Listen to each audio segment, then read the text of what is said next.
In the last video we looked at the best defender you've probably never heard of, and in this video we look at some notorious decisions you probably have heard of, which will be different these days with technology. I've categorised it into different categories so you're not watching the same type of incident over and over, so it doesn't get boring. And watch until the end for a decision that was made with technology but would probably be given differently these days. They're in no particular order, so right, let's get started. We start off with a bizarre case of mistaken identity.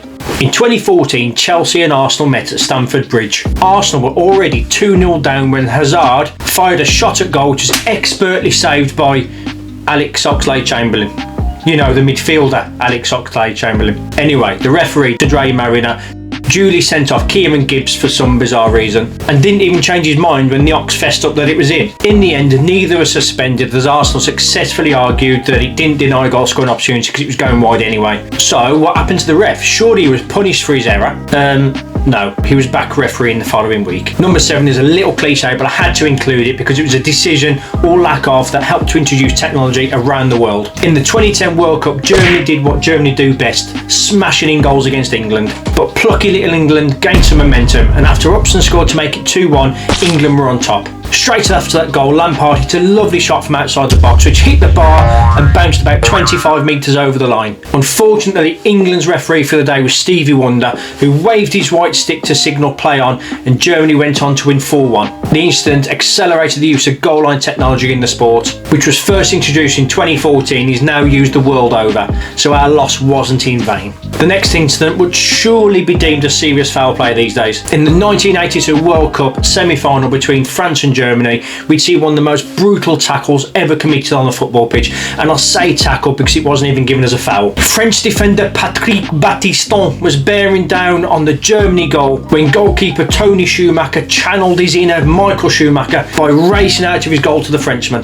Battiston managed to flick the ball past Schumacher, but the goalkeeper cantonaded the defender, knocking him clean out on the pitch. Battiston lost 2 teeth and cracked 3 ribs as a result of the incident, and would later go into a coma before making a full recovery. Surely referee Charles Corvat awarded a foul. Nope.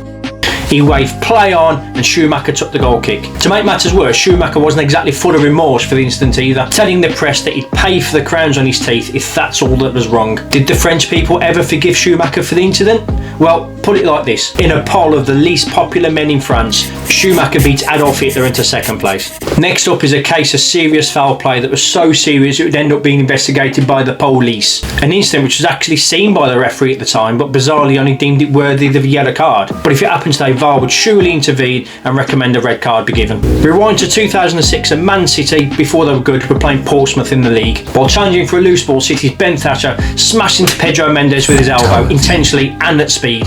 Mendes smashed into the hoardings and was knocked unconscious. He needed oxygen at the side of the pitch and was transferred to hospital, where he suffered a seizure on the way. Thatcher would go on to receive lengthy bans from both his club and the FA as a result of the incident, but during the match he escaped all real punishment, as referee Dermot Gallagher only gave him a yellow card. Number 4 is a case of handball not given that had a direct impact on a country appearing at a World Cup. In a World Cup playoff in 2009 between France and the Republic of Ireland, with the aggregate score at 1-1 and now into extra time, Thierry Henry essentially controlled the pass by catching it, not once but twice, before laying it off to Gallas, who scored to ultimately send France to the World Cup. Henry apologised to the Irish players straight after the match, as if that would make things better for them. But in an excellent example of karma, the cheating Frenchies finished bottom of their group in South Africa. Number 3 is a case of not only a goal incorrectly given, but which had a direct impact on the fortunes of both teams involved. In 1994, Bayern Munich played against Nuremberg. Bayern's Thomas Helmer thought he'd scored with a shot, but instead of going over the goal line, it went over the byline. Despite this, the referee awarded the goal. Helmer had the absolute cheek to celebrate his non-goal, and the match finished 2-1. If the goal was correctly ruled out and the score stayed at 1-1, Bayern would have lost the league title on goal difference, and Nuremberg would have avoided relegation by 1 point. Fine margins. Numero 2 is a case where not only one decision would be different, but many. In 2002, South Korea made a very suspicious run to the World Cup semi-finals, which was held in South Korea and Japan. In their second round match against Italy, numerous Korean fouls went unpunished, and Italy had various decisions go against them, including the perfectly good goal disallowed and Totti harshly sent off for diving. It was just as bad in the quarter-finals against Spain, with the Spaniards having 2 goals disallowed in dodgy circumstances before a penalty shootout during which J was so far off his line when he saved Joaquin's penalty, he was nearer to the halfway line than he was his goal. While it's hard to argue against the fact that these decisions were just downright stinky, surely with technology these days, any dodginess would be a lot harder to get away with. With such public scrutiny, it'd be hard to imagine that any of those decisions would still stand. But I'm sure the referee for the Italy match, Byron Moreno, was normally of good character and just made some unfortunate mistakes on the day. Not quite. In 2011, he was sentenced to 2.5 years in prison for trying to smuggle 6 kilos of heroin onto a flight in his pants. Oh, Byron, what are you like? And finally, as promised, a case of technology actually being in place but getting it wrong. I'm not talking about VAR, because VAR never gets it wrong.